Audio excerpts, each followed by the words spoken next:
150 मा बिरयानी खानु भएको छ त। So hey guys, welcome to my mini vlog. आज थियो हाम्रो स्कुलमा मिटिङ सकिसकेपछि हामी गयौँ बर्दघाट। म अनि भूमिका मिस अनि रिया मिस भएर हामी पुग्यौँ बर्दघाट बिरयानी खान। अनि यो चाहिँ हो नेपाली बिरयानी अड्डा, जुन चाहिँ रिसेन्टली हाम्रो बर्दघाटमा ओपन भएको। हामी चाहिँ भित्र गयौँ अनि भूमिका मिस एकदम एक्साइटेड हुनुहुन्थ्यो, as you can see in the video. त्यसपछि हामीले बिरयानी अर्डर गऱ्यौँ गाइस। उहाँ चाहिँ ऋतु म्याम चाहिँ स्कुटीमा आउनुभएको थियो। अर्डर आउने बेरसम्म मैले मोबाइल निकालेर त्यहाँ भिडियो बनाएँ। आफ्टर लङ वेट त्यसपछि हाम्रो बिरयानी आयो गाइस, हेर्न सक्नुहुन्छ। हेर्दा नि मिठो, खाँदा त झनै मिठो।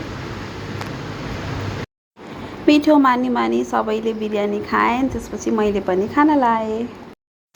बिरयानी खाएर हामीले पेमेन्ट गरिसकेपछि त्यहाँबाट निस्किने बेलामा त्यहाँको दाइले हामीलाई यो कार्ड दिनुभयो।